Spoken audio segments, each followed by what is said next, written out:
Cette capsule vous est présentée par Evo Retro, marque cool d'accessoires de jeux vidéo et de protecteurs pour mettre en valeur vos collections de figurines Funko Pop ou cartes Pokémon, ainsi que par la boutique Maixu pour vos peluches et articles décoratifs geek.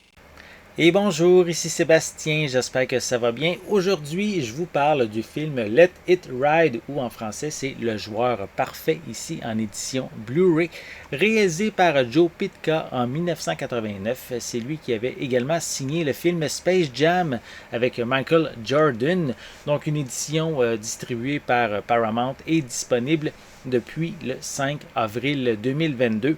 On y suit le personnage de Trotter qui a promis à sa femme de ne plus jouer aux jeux de hasard. Par contre, après avoir entendu une conversation entre deux hommes qui discutent de paris à faire sur un certain cheval qui est sûr de gagner, mais sa passion pour les paris va prendre le dessus. Il sent vraiment que cette journée sera son jour de chance. Donc, j'aime beaucoup les films des années 80 et Let It Ride faisait partie de ceux que je n'avais jamais vus.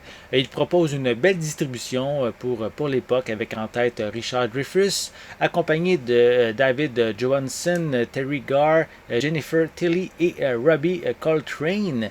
Donc le film est sympathique, hein, mais offre rien d'exceptionnel.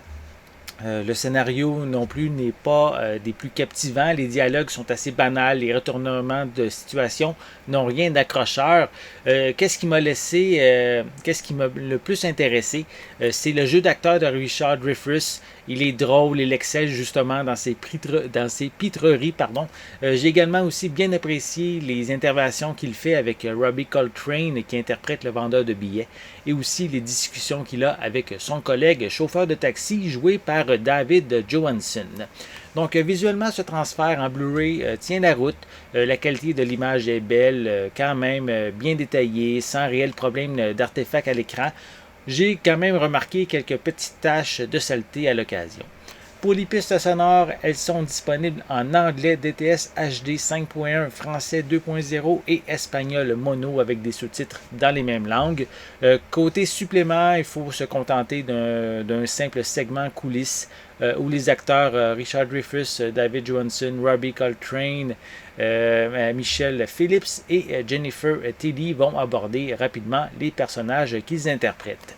Donc, Let It Ride propose un film, je dirais, un petit peu étrange. Son rythme est bizarre. L'ensemble ne possède pas non plus de véritable structure permettant aux spectateurs de sentir une progression de l'histoire. En fait, ici, on est plus en train de regarder le personnage de Trotter passer une très bonne journée.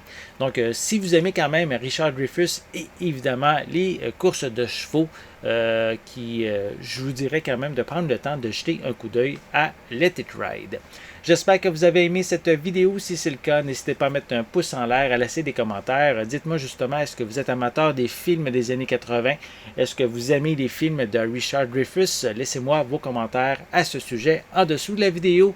N'oubliez pas non plus de vous abonner à ma chaîne afin de rester à l'affût de mes prochaines capsules. En attendant, je vous souhaite une bonne journée, une bonne soirée et je vais être de retour très bientôt. À la prochaine.